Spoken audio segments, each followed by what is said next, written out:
دیکھیں غالب پہ لکھنا بہت مشکل ہے، میر پہ لکھنا بہت مشکل ہے، نذیر احمد پہ لکھنا مشکل ہے، پرانے سب انتظار حسین پہ لکھنا بہت مشکل ہے، معاصر ادب پہ لکھنا بہت آسان ہے، ایک کتاب آئی آپ اس کا جائزہ لیجئے، لیکن آپ یقین جانیں لوگ ایک لائن برداشت نہیں کر سکتے. مجھ سے 3-4 لوگوں نے دیباچے لکھوائے اور ہمیشہ کے لیے میرے دشمن ہو گئے. بہت سے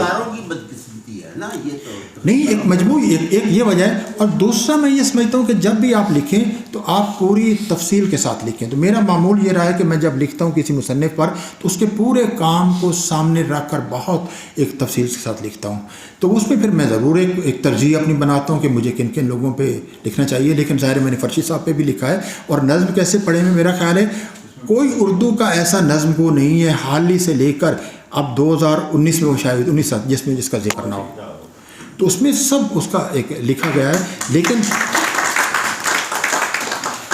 آگے ایک مشکل سوال ہے انہوں نے لکھا، یہ قصہ کیا ہے مانی کا، یہ بھی تو بہت اہم کتاب ہے آپ کی. مطلب اس میں کوئی مطلب اس میں اکرام اللہ پہ مضمون ہے، اور ہم بابوں پہ مضمون ہے، الف لیلہ پہ مضمون ہے، مطلب پتہ نہیں کہ بہت کوئی ایسا مطلب موضوع نہیں ہے میں نے اس کا جس پہ میں نے وہ اور بہت تفصیل اور جم کے نہ لکھا ہو. بہرحال لیکن اپنے بارے میں اس لیے بات نہیں کرتا کہ یہ کتاب، میں سمجھتا ہوں کتاب کو اپنا مقدمہ خود لڑنا چاہیے، مصنف کو اپنی کتاب کا مقدمہ نہیں لڑنے کی ضرورت. اگر کتاب میں جان ہے مقدمہ لڑ لے گی. لیکن یہ صرف انہوں نے کٹہرے میں کھڑا کیا تھا، میں کبھی بھی زندگی بھر یہ گفتگو نہ کرتا اگر یہ شعر علی صاحب. انہوں نے مشکل سوال پوچھا ہے کہ سیاسی رجحانات، سیاسی رہنما اور جمہوریت. میرے خیال ہے یہ سب سے مشکل سوال ہے. اور اب میں واقعی یہ سمجھتی کہ آپ کٹہرے میں کھڑے ہیں. آپ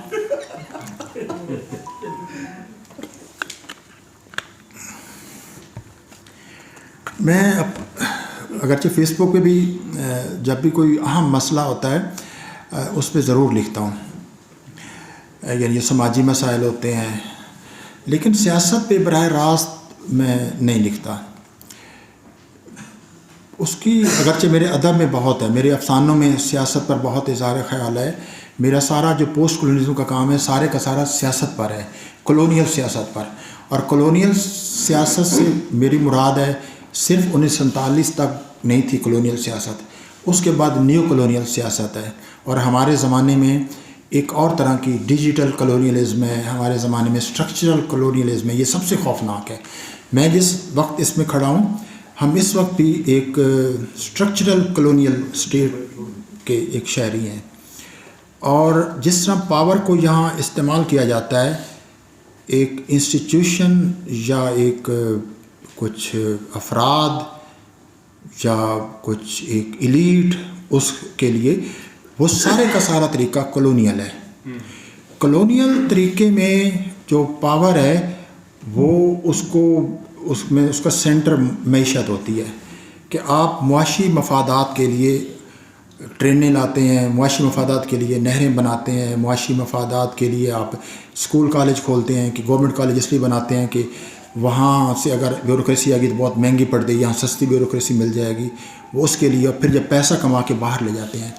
اس وقت بھی ہمارا جو پیسہ ہے جس کو پاکستان کے لوگ پیدا کرتے ہیں، یہ بیشتر پیسہ باہر چلا جاتا ہے اس وقت. اس لیے وجہ جس طرح کلونیلزم میں پیسہ باہر ٹرانسفر کیا جاتا ہے، اس وقت بھی ہمارا جو بہت سا سرمایہ باہر جاتا ہے. اس کی شکل IMF اس کی سب سے بڑی ایک اسٹرکچرل ایک شکل ہے کہ آپ ان سے کرتے ہیں، یعنی قرض لیتے ہیں، اور جب قرض ادا کرتے ہیں تو وہ آپ کا جو باقی سارا پیسہ آپ نے جمع کیا وہ واپس وہاں وہ چلا جاتا ہے. لیکن ظاہر ہے اس سے کچھ لوگوں کے جو بہت سے مقاصد ہوتے ہیں وہ ان کے کام آتا ہے، تو عوام اس سے محروم رہتے ہیں. تو میرے نزدیک تو پاکستان میں جو جمہوریت ہے، جمہوریت کا ایک ظاہر ایک دکھاوا ہے. پاکستان ایک جمہوری ریاست ہونی چاہیے تھی، ایک جمہوری اسلامی ریاست ہونی چاہیے تھی. یہ دونوں چیزیں اس میں نہیں ہیں. جمہوریت ایک طاقتور ایلیٹ اس کے مقاصد کو سرو کرنے کا ایک ذریعہ ہے، اور ان کے پاس چونکہ خبر کو کنٹرول کرنے، خبروں کے پھیلاؤ کے سارے عمل کو اس کو کرنے کے سارے ذرائع موجود ہیں، لہذا وہ چلتے ہیں. اور ریزسٹنس کی سب صورتوں کو ختم کرنے اور ریزسٹنس کی تمام جو ایک مختلف آوازیں ہوتی ہیں. جمہوریت کا دوسرا نام ہوتا ہے کہ آپ ہر طرح کی مختلف آواز کو بات کہنے کی اجازت دیتے ہیں، خواہ آپ ان سے لاکھ اختلاف کریں. تو ہمارے ہاں وہ نہیں ہے. تو اس لیے جمہوریت، اگرچہ میں یہ نہیں کہتا کہ یہ بھی میں کہتا ہوں کہ اس پہ بھی سوچنا چاہیے کہ کیا واقعی جو جمہوریت جو دعوے کرتی ہے وہ ان دعووں میں سچی ہوتی ہے.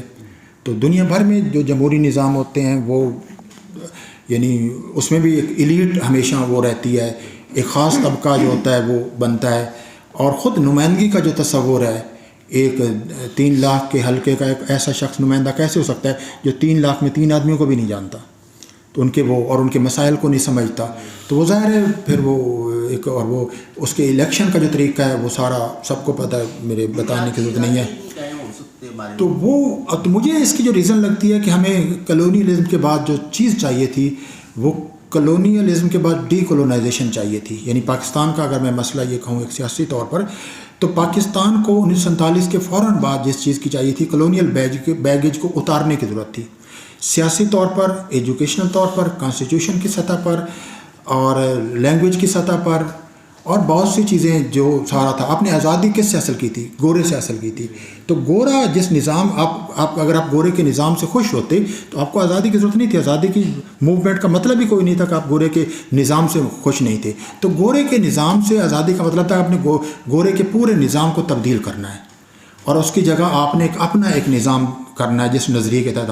تو اس نظام کو نہ صرف برقرار رکھا گیا ہے بلکہ اس نظام اس جو سرو کرتا تھا، پہلے یہ لوگ کہتے ہیں نا کہ ہم نے بیوروکریسی کو خراب کر دیا. مجھے عجیب لگتا ہے، کوئی خراب نہیں کیا. بیوروکریسی کا جو سسٹم ان کو سرو کرتا تھا وہ گوروں کے لیے ٹھیک تھا، یہ ان کے لیے ٹھیک ہے، ان کو سرو کرتا ہے.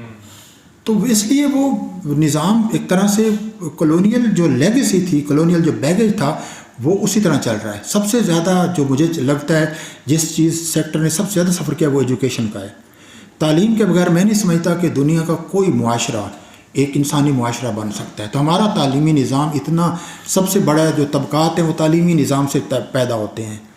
مطلب تعلیمی نظام 4 درجوں میں بٹا ہوا نظام ہے، اور وہ چاروں نظام جو ہیں آپ یقین کریں، مجھے مطلب کم از کم 2 نظاموں کا تجربہ ہے. ایک جو سرکاری نظام ہے، پہلے میں کالج میں رہا، پھر پنجاب یونیورسٹی پاکستان کی سب سے بڑی یونیورسٹی ہے، اب میں کئی سالوں سے لمز میں ہوں. تو میں نے ان دونوں نظاموں کو بہت قریب دیکھا، HSM میں بھی جا کے دیکھا ہے. تو وہ لوگ جو جن اداروں سے پڑھ کے آتے ہیں وہ دوسرے اداروں سے پڑھنے والوں کے ساتھ ان کا کبھی کوئی مکالمہ یا رابطہ نہیں ہوتا. تو پاکستان میں ایک طبقہ نہیں ہے، وہ تعلیمی نظام کا پیدا کیا گیا طبقہ ہے، اور وہی طبقہ پھر آگے اوپر وہ جاتا ہے. تو اس تعلیمی نظام کو جب تک آپ ایک تمام لوگوں کو یکساں معیاری تعلیم نہیں دیتے، اور تعلیم سے مراد آج کی تعلیم ہے، آج کی تعلیم ان کو نہیں دیتے اور اس کو بنیادی حق کے طور پر نہیں دیتے. تو میں تعلیم پہ تو بہت لمبی بات کر سکتا ہوں، لیکن ایک اور اس کی جب تعلیم پہ نہیں آپ کر رہے تو اس کے جو سارے نتائج ہیں وہ پورا معاشرہ بھگت رہا ہے. آپ تعلیمی نظام پہ نہیں کریں گے تو آپ کو پاکستانی صورتحال پر گفتگو کرنے والے بھی نہیں مل دیں گے. ہم لوگ کہتے ہیں کہ ہمارے پاس ارون رتی رائے کیوں نہیں ہے، ہمارے پاس مطلب اور طرح کے لوگ کیوں ہیں، ہمارے جو بڑے بڑے دیکھتے ہیں کون ہیں. تو اس کی ریزن یہ ہے کہ آپ کو ان کی ضرورت ہی نہیں ہے نا. ہندوستان کو ان کی ضرورت ہی تو انہوں نے ارون رتی رائے کو پیدا کیا، انہوں نے ڈی کولونائزیشن کی، انہوں نے جاگیرداری نظام کو ختم کیا، انہوں نے تعلیمی نظام کو اوپن کیا، انہوں نے مطلب انہوں نے لینگویج کا مسئلہ حل کیا. انہوں نے 3 لینگویج، آپ کسی بھی زبان میں، انگریزی میں، ہندی میں، یا آپ کی مقامی زبان اس میں CSS کا امتحان دے سکتے ہیں، یعنی کمپلیٹ ملا. تو انہوں نے ختم کیا، جو بھی آنا چاہتا اپنے آئے. تو آپ نے نہیں کیا. تو آپ چونکہ آپ کے ہمارے نزدیک اب بھی جو انگریزی زبان ہے وہ اس پہلے وہ امپیریل ایک اس کی ہیجمنی کی صورت تھی، آج بھی ہے وہ. مطلب بہت سی جو حکمرانی ہماری اس کے ذریعے کی جاتی ہے. تو تعلیم کے لیے میں انگریزی کا مخالف نہیں، انگریزی بطور لینگویج بہت اہم ہے، دنیا کی بڑی زبان ہے، لیکن انگریزی کا کلونیل رول پہلے امپیریل، اب بھی کلونیل رول موجود ہے، اس کے ذریعے آپ تعلیم. تو لہٰذا جمہوریت وہ سارے مسائل حل ہو ہی نہیں سکتے جب تک آپ سب سے پہلے تعلیم کو بنیادی نہیں اہمیت دیں گے اور صحیح اور معیاری تعلیم پاکستان کے تمام بچوں کو نہیں دیں گے. تب تک یہ ناممکن ہے کوئی بھی مثال یا کوئی بھی ذکر کیا جائے. باقی آپ نے سیاسی رہنما، مجھے تو میں معذرت اس کا میں جواب نہیں دے سکتا میں کسی کا، اس لیے کہ جس طرح کا ہم تصور رکھتے ہیں کہ ایک ایسا لیڈر آنا چاہیے، وہ ایسا کوئی میں نے تو اب لیڈر نہیں دیکھا کہ ایسا لیڈر. سب سے پہلے لیڈر کے لیے صاحب مطالعہ بہت ہونا ضروری ہے اور گہرا علم رکھے اور اپنے آپ کو ڈی کلاس کرے. تو ایسے ہمیں وہ نظر نہیں آتے. آخری ہم نے سوال پوچھا ہے کہ موجودہ صورتحال، میرے خیال میں نے کافی باتیں کر دی ادب اور تنقید کے. دیکھیے ہمارے موجودہ جو ادب کی صورتحال ہے، لوگ تو حسن عسکری صاحب نے 1950 کی دہائی میں نعرہ لگایا تھا کہ اردو میں ادب کی موت ہو گئی ہے 1950 کی دہائی میں، اور بعد میں یہ جمیل جالبی صاحب نے بھی لگایا. تو میں نہیں سمجھتا کہ واحد چیز ہے جس کی موت نہیں ہوتی اور وہ ہے ادیب. اس لیے ادب کی موت نہیں ہوتی. ادب میں بہت سی تبدیلیاں آتی ہیں. صحافت کی موت ہو سکتی ہے، علم کی موت ہو سکتی ہے، لیکن ادب کی موت نہیں ہو سکتی. کیوں؟ اس لیے کہ ادیب کے پاس اظہار کے بہت سے بالواسطہ طریقے موجود ہوتے ہیں. علم آپ ایک ہی زبان میں ظاہر کریں گے، آپ اس زبان سے لوگوں کو محروم کر دیں یا اس زبان کی آڈینس ختم ہو جائے تو علم ختم ہو جائے گا. صحافت ایک ہی طریقے سے کام کرے گی، اس میں صحیح خبر دینی ہے، صحیح خبر نہیں، صحافت کی موت ہو جائے گی. لیکن ادب کی موت اس لیے نہیں ہو سکتی کہ ادیبوں کے پاس اپنی صورتحال کو لکھنے کے بے شمار طریقے ہیں. انہوں نے اپنی زبان کے اندر جو ملٹیپل وے آف ایکسپریشنز ہیں وہ ان کو جانتے ہیں. اگر نہ جانتے وہ نیا ایجاد کر لیتے ہیں. تو اس لیے ادب کی موت نہیں ہو سکتی. ادب ہمارے ہاں ظاہر شاعری زیادہ لکھی جا رہی ہے، لیکن ہمارا جو زمانہ ہے وہ زیادہ فکشن کا ہے. فکشن بہت زیادہ لکھا جا رہا ہے، فکشن زیادہ پڑھا بھی جا رہا ہے. اور یہ ایک اچھی چیز ہے کہ ہمارے ہاں پہلے جو ناول تھے وہ چند ایک تھے، اب زیادہ آئے. ایک طرح سے ناول کا بوم ہے، لیکن اس ناول میں جو ایک اچھے ناول ہیں ہمیشہ سب کریں گے وہ بہت کم ہے. اچھا، یہ ایک عجیب و غریب سوال اس سے شاید سب پیدا ہوتا ہے کہ ہمارے تمام ادیبوں نے، اردو ادیبوں نے دنیا بھر کا ناول پڑھ لیا ہے. انہوں نے نہیں اپنا بھی پڑھ لیا ہے. میں جو عرض کرنا چاہتا ہوں یہ میں اس پہ نہیں، میں ایک سوال کی صورت کہ یہ کہا جاتا ہے کہ ہمارے یہاں بڑا ناول نہیں لکھا جا رہا، اس کے جواب میں کہ ہمارے یہاں لوگوں نے دیکھے نا، پہلے انگلش ناول پڑھے 19ویں صدی میں، اس کے بعد فرینچ ناول پڑھے، رشین ناول پڑھے، پھر اس کے بعد امریکی ناول پڑھے، لاطینی امریکی ناول پڑھے، اور مشرقی یورپ کے ناول پڑھے، اور افریقہ کے ناول پڑھے. مطلب ساری دنیا کے جو بڑے بڑے ناول تھے ان کو وہ پڑھ لیا. تو اب یہ سوال پیدا ہوتا ہے کہ اتنا وہ سارا پڑھنے کے، اور جانتے بھی ہے کہ اچھا اور برا ناول کیا ہوتا ہے، بڑا ناول کیا ہوتا ہے. آپ دیکھیے کہ کامیوں کا ناول جو تھا اجنبی، اس کی 80 لاکھ کاپی دنیا میں سیل ہوئی. اردو میں کوئی ناول ہے جس کی آپ کہیں کہ 1 لاکھ بھی اب تک سیل ہوئی ہو؟ تو کیا وجہ ہے کہ ہمارے یہاں، لیکن میں اس کو سمجھتا ہوں کہ اردو کو اردو کے تناظر میں دیکھنا چاہیے. تو اردو کے تناظر میں اگر آپ دیکھیں تو اردو میں بہت اچھے ناول لکھے گئے ہیں، اور ان کو اردو ہی میں اس دنیا میں ایک دیکھنا چاہیے. باہر کیوں نہیں گئے، اس میں نے بہت لمبی اس پہ گفتگو ہوئی ہے. اس میں باہر کی بہت پالیٹکس ہے. بکر پرائز کی میں آپ کو پالیٹکس بتاؤں، بکر پرائز میں صرف وہی کتاب جا سکتی ہے جو برٹش پبلشر نے شائع کی ہو. اگر وہ برٹش پبلشر نے شائع نہیں کی تو وہ کتاب بکر پرائز کے لیے نہیں جا سکتی. اب یہ آپ خود بخود ایک راستہ بند کر دیں. آپ کہتے ہیں کہ نہیں، اب ہمارے پبلشر سے شائع ہوں گے، پینگون یا دوسروں سے شائع ہوں گے جو برطانیہ کا پبلشر ہے، تو اس کے بغیر ہم اس کو نہیں کریں گے. تو لہٰذا ابھی جو بانو مشتاق کو ملا وہ اسی وجہ سے ملا. حالانکہ بانو مشتاق مجھے بالکل کہنے میں یاد نہیں کہ بہت ہی ایک نچلے درجے کے لکھنے والی ہے. مطلب ایک معمولی ایک رائٹر ہے. بطور رائٹر ہو سکتا ہے انسان بہت بڑی ہوں، بطور رائٹر ایک مطلب وہ ان کا درجہ نہیں ہے، لیکن ان کو بکر پرائز مل گیا. تو وہ اس لیے اس کی ایک پالیٹکس ہے. تو اردو کو ایک جو ایک بڑی اہم بات یہ کہ اردو کی جو ٹرانسلیشنز ہیں وہ اعلیٰ اور معیاری نہیں ہوتی. اعلیٰ معیاری سے بنا دیں کہ وہاں کے جو نیٹو لوگ ہیں ان کو وہ ٹرانسلیشن کرنی چاہیے. اگر وہ ان کو ٹرانسلیٹ پاکستانی کرے گا تو ان کو وہ ویلیو نہیں کریں گے. یہاں پڑھنے والے کون سے ہیں؟ یہاں پڑھتے ہی نہیں ہیں لوگ. نہیں، یہ سارے پڑھنے والے ہیں. ہاں، اس کا بھی تعلق تعلیمی نظام سے، یہ ٹھیک بات ہے، مجھے اتفاق ہے. وہ ان کی تعداد کم ہے، لیکن اگر میں یہ سوال جب ہم کرتے ہیں ہمیں کچھ دوست جواب دیتے ہیں، انہیں کہتے ہیں کہ اگر یہ پڑھنے والے کم ہوتے پاکستان کے سارے بڑے بڑے پبلشر بند ہو گئے ہوتے. ان کی تو ماشاءاللہ ساروں کا جو کاروبار ہے وہ عروج پہ جا رہا ہے. وہ کہتے ہیں کہ یہ پبلشر آپ کو نہیں بتاتا کہ آپ کی جو کتاب شائع ہو رہی ہے اس کو کون کون پڑھ رہا ہے. ہاں، یہ ہے کہ وہ لاکھوں میں نہیں ہے، لیکن وہ سینکڑوں میں بھی نہیں ہے، وہ ہزاروں میں ہے کتابیں. تو پڑھیے. تو اس کی وجہ بھی یہ کہ آپ کے یہاں جو تعلیم کی شرح کتنی ہے. مطلب ہر سال 2.5-3 کروڑ بچے آپ کے اسکول سے باہر ہو جاتے ہیں. تو وہ تو بہرحال وہ ناول ہمارے یہاں کچھ اچھے لکھے جا رہے ہیں، لیکن ظاہر ہے ہمارے ناول کی جو عالمی پریزنس ہے وہ اس طرح نہیں ہے جس طرح مطلب باقی انڈیا کی ہے یا باقی جو لاطینی امریکی یا افریقی ممالک کی ہے. اس طرح ہم اس مومنٹ کے منتظر ہیں کہ جس وقت ہمارے اس ناول کی جو ایک عالمی پریزنس ہے وہ ایک ہو، تو اس سے ایک ہے. لیکن یہ کہنا کہ ہم کہیں کہ آگ کا دریا یا اداس نسلیں یا بہاؤ یا مطلب اس طرح اس حسن منظر کے ناول ہیں یا اور فاروقی صاحب کا کئی چاند تھے سر آسماں، میں تو ان کا بھی جو ناول ہے اس کو بہت مٹی آدم کھاتی ہے، بڑا ایک اس موضوع پر بہت اہم ناول ہے. مرزا اطہر بیگ کے ناول ہیں، مطلب کافی ایک ہیں. اور دنیا کی کس زبان میں 10 سے زیادہ بڑے ناول ہیں؟ دنیا کی ہر زبان میں 8-10 بڑے ناول ہیں، اس سے زیادہ نہیں ہیں، شاید بہت زیادہ ہو جاتے ہیں. ہمارے یہاں جس فکشن کی کمی ہے میں یہ ضرور کہنا چاہوں گا، وہ جیسے کرائم فکشن ہے، تھرل فکشن ہے، وہ اس طرح کا فینٹیسی فکشن ہے، اس کی بہت کمی ہے جو زیادہ لکھا. ہمارے یہاں جو پاپولر فکشن لکھا جاتا ہے وہ سارے کا سارا خاص طرح کا ہوتا ہے، اس سے ایک چیز جو اس کی ریڈرشپ کم ہوتی ہے. اگر آپ اس طرح کا دوسری طرح کا فکشن زیادہ لکھیں تو اس کی کنسپشن بے شمار ہوگی. لیکن اب بھی آپ سوچ کے حیران ہوں گے، ہاں ایک میں بھول گیا کہ جو نمل ناول ہے مجھے پتا ہے وہ 1 لاکھ کی تعداد میں بکا ہے. 1 لاکھ، ہاں جی ہاں، وہ شاید لاکھ میں نہیں ہے لیکن وہ 1 لاکھ میں، جس کا مطلب یہ ہے کہ اس کو پڑھنے والے تو موجود ہیں نا. اس سے اس میں ایک سوال یہ بھی ہے کہ سب رنگ میں اعلیٰ ادب چھپتا تھا دنیا بھر کا بھی، اور اردو میں لکھا جانے والا اور ہندی میں لکھا جانے والا بھی. تو 1.5 لاکھ کی تعداد تو شکیل احمد زادہ نے خود کہا ہے، مانا ہے، کیونکہ ٹیکس بھی تو دینے ہوتے ہیں، انہوں نے مانا ہے.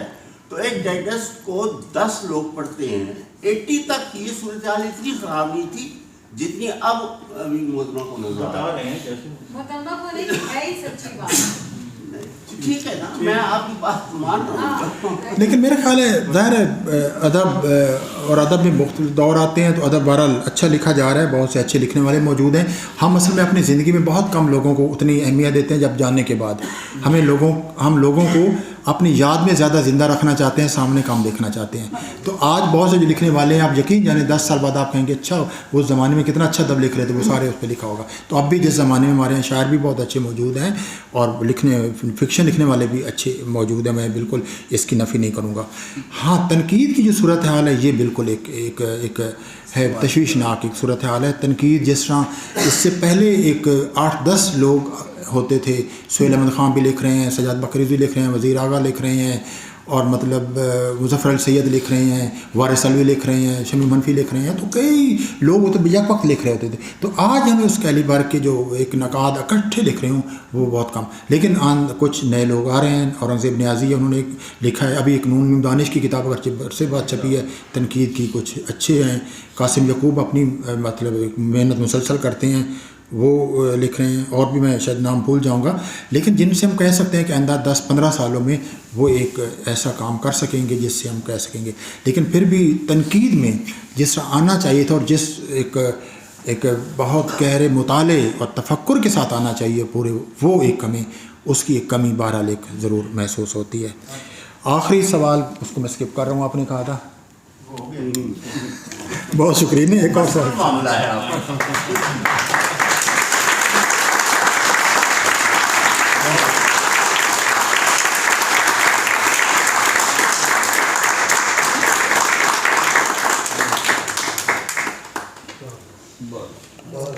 بہت شکریہ سر. میں یہ سمجھتا ہوں کہ ظاہر ڈاکٹر ناصر عباس میئر صاحب نے بلا مبالغہ ہزاروں جگہ پہ اظہار خیال فرمایا ہے، لیکن اس نوعیت کی جو گفتگو ہے شاید ڈاکٹر صاحب بھی اتفاق کریں یا نہیں، شاید پہلی دفعہ جس بے باکی سے، تو اس کا یعنی ایک ریلیٹ بزم ادب کے جو روح رواں ہیں ڈاکٹر شیر علی، اس کو بھی جاتا ہے.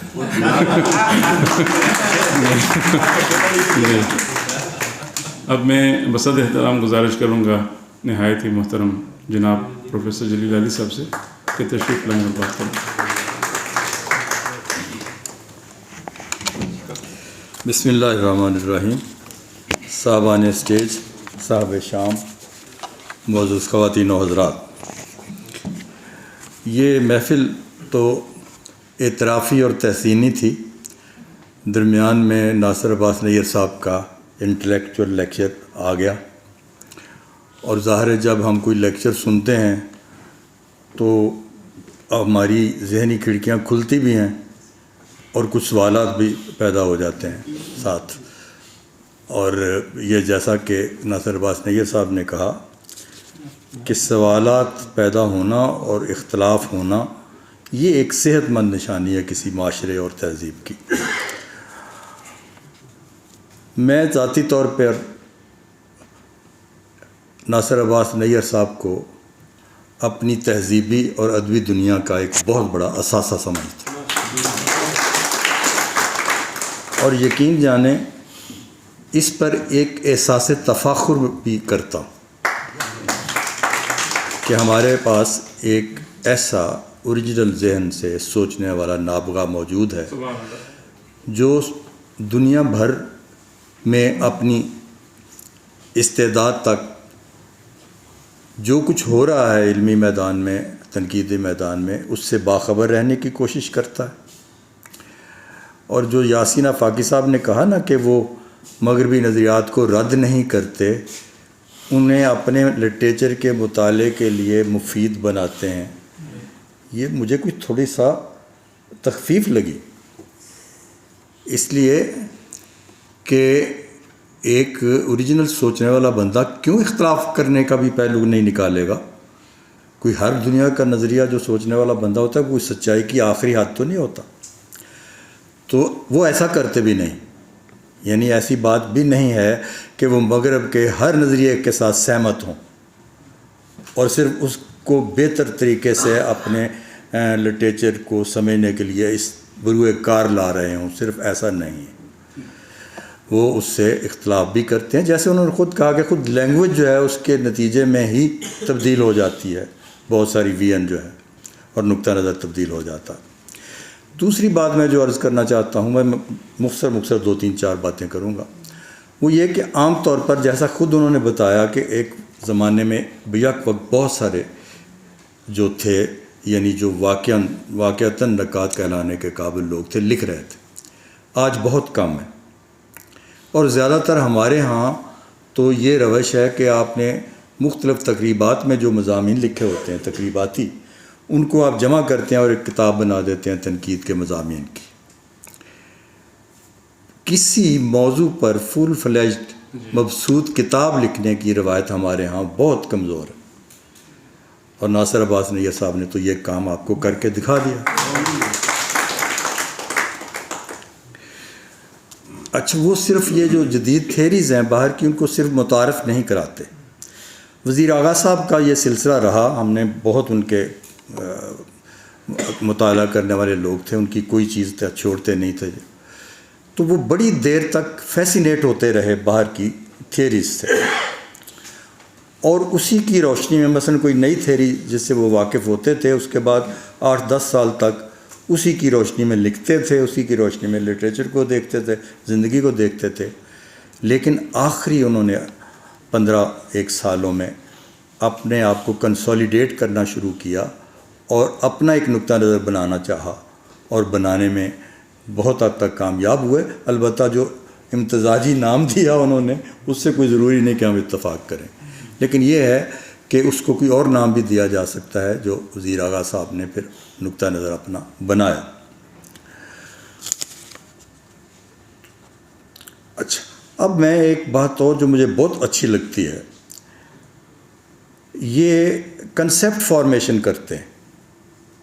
بے شک کسی اور تھیری کو آپ متعارف بھی کروا رہے ہوتے ہیں، تو اس کے اندر جب آپ کو اس کا تفہیمی سلسلہ بھی کرتے ہیں تو اپنے حوالے سے، یعنی اپنی لینگویج کے حوالے سے کنسیپٹ فارمیشن کرتے ہیں.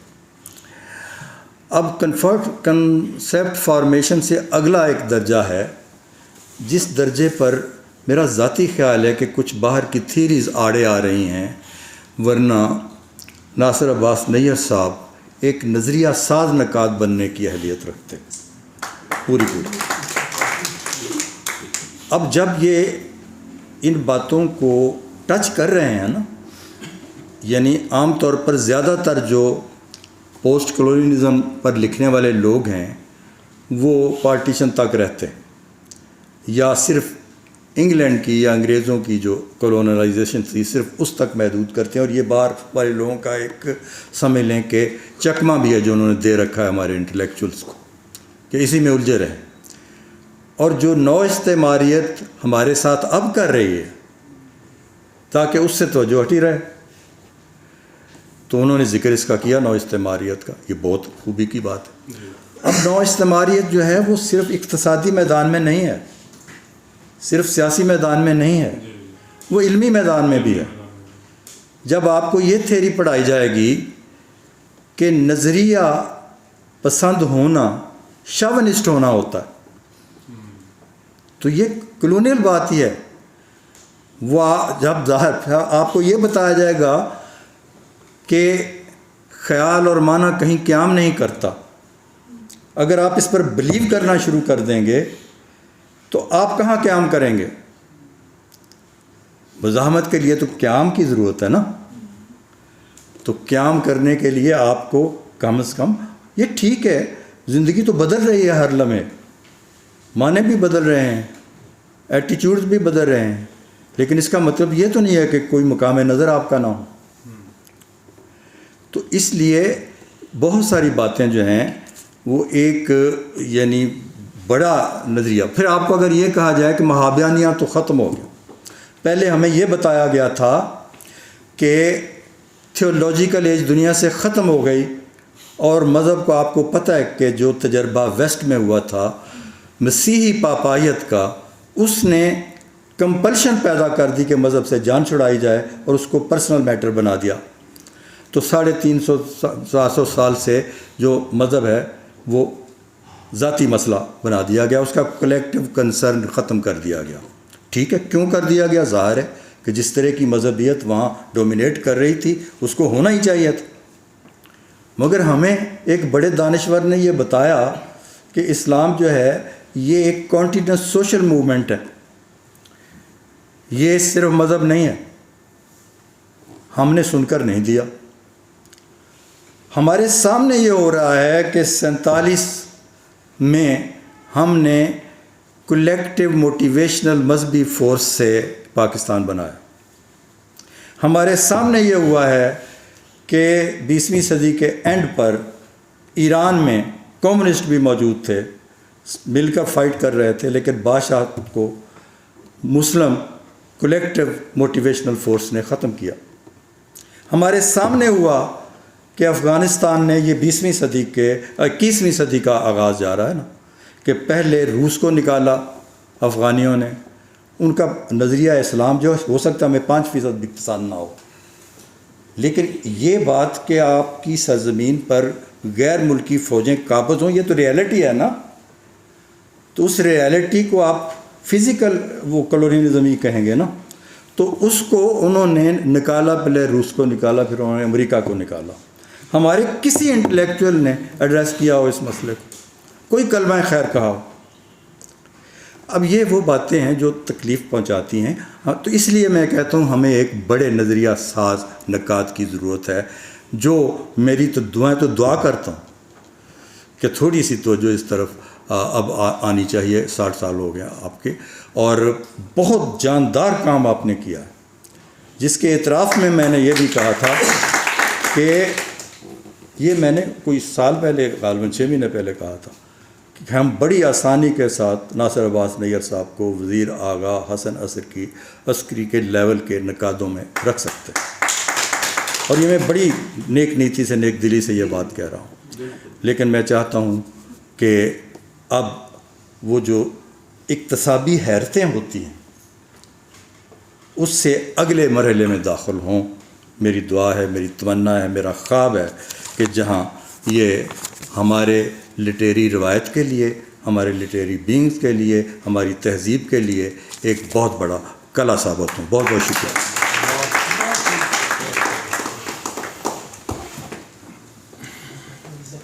بہت شکریہ سر. اس اہم تقریب کی صدارت ایک بہت ہی اہم شخصیت فرما رہی ہے. نوجوان نقاد ہیں، دانشور ہیں، جناب پروفیسر فتح محمد ملک صاحب. میں ان کی مدد کرتا ہوں. وہ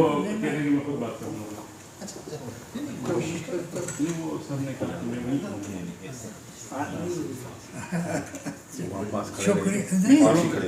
نہیں اپنی جگہ بیٹھے. جی تشریف لائیں. گروں کا تو میں نے عرض کیا نوجوان دانشور ہیں. بس ٹھیک ہے. ٹھیک جی بسم اللہ. میں کھڑا ہوں. تشریف. بیٹھو اور آپ باتیں کر رہے ہو. باتیں مت کرو. حاضرین کرام، اسلام آباد میں آئے دن کوئی نہ کوئی ادبی کانفرنس ہوتی ہے. کوئی بڑی کانفرنس نہ ہو تو چھوٹا سا اجلاس ہوتا ہے. اور میں بہت خوش قسمت ہوں کہ مجھے ان ساری تقریبات سے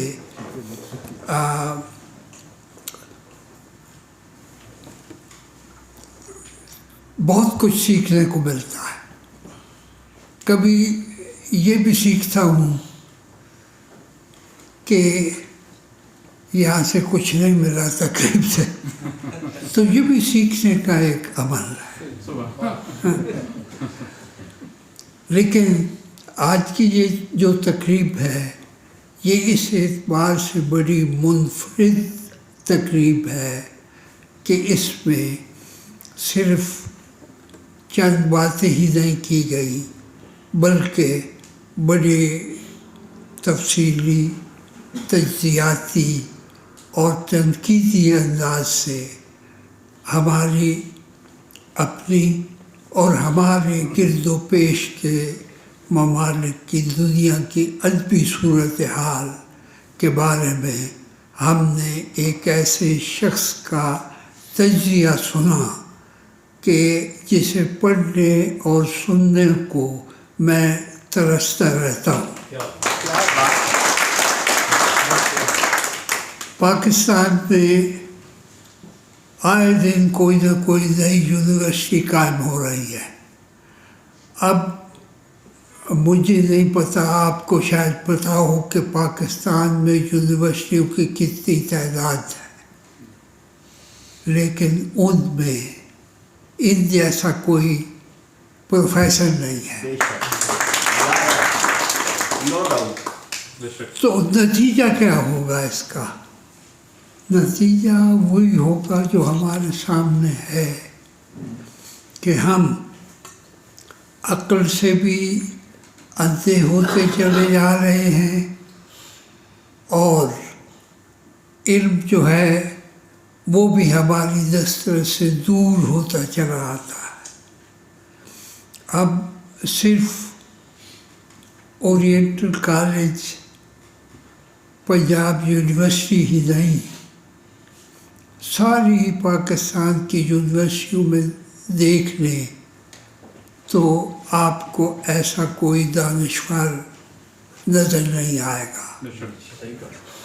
اور ان کی کتابوں کی گنتی ہی کر لیں تو پتہ چلتا ہے کہ خود